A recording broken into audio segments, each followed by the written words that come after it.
Hello everyone. आज हम बात करेंगे काफ़ी debated topic of the time, that is rabies. Rabies एक ऐसा वायरल डिजीज़ है जो कि सेंट्रल नर्वस सिस्टम पे अटैक करता है and once clinical symptoms appears it is almost fatal. पर इसे रोका जा सकता है टाइमली वैक्सीनेशन से और ट्रीटमेंट से। रेबीज़ को रोकने के लिए हमें समझना होगा कि वो फैलता कैसे है। How does it spread? जब एक infected animal, this it could be a dog, cat, fox, jackal, bat, basically they are certain warm blood animal जिनमें ये फैलता है। तो अगर कोई इन्फेक्टेड एनिमल किसी हेल्दी एनिमल को काटता है तब उसके सलाइवा के थ्रू ये रेबीज़ वायरस उसमें फैलता है। Now the important point is how to spot a rabid animal. इसे हम समझते हैं एक एग्जाम्पल से। When a rabid bat bites a dog, now this virus will first reproduce in the tissue and then it will travel to the spinal cord through the peripheral nerves and finally to the brain.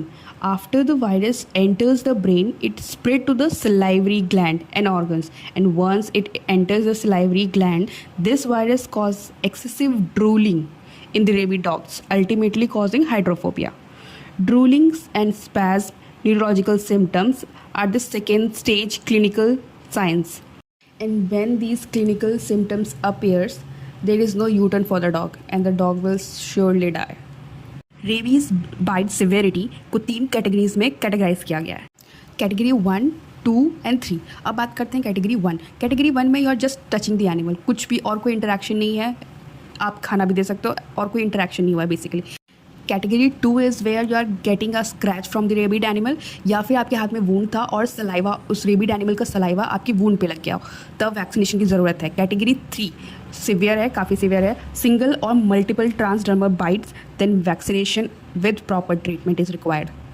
Now solution पे बात करने से पहले I would like to mention 2 things. First is according to world population review there are more than 20 countries with canine rabies free status. India में ये चीज़ लागू क्यों नहीं है पता नहीं।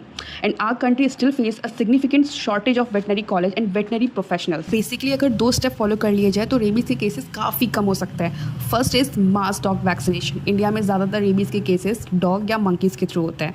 सो the vaccination for both humans and animal is the most effective way to break the transmission cycle of the rabies. And the second is public awareness campaign, लोगों को रेबीज़ प्रिवेंशन और वैक्सीनेशन के बारे में जागरूक करना। And third is accessible post exposure prophylaxis. Basically ये तो गवर्नमेंट को करना चाहिए। Government should ensure that people who are bitten by the animal they have quick and affordable access to the rabies vaccine and treatment. Video and करने से पहले मैं कहना चाहूँगी you must have heard all that news and Supreme Court statement, but this is clearly not the way to handle the situation. हमें ये समझना होगा कि dogs are not the actual culprit. Instead, they are also the victim of the same problem.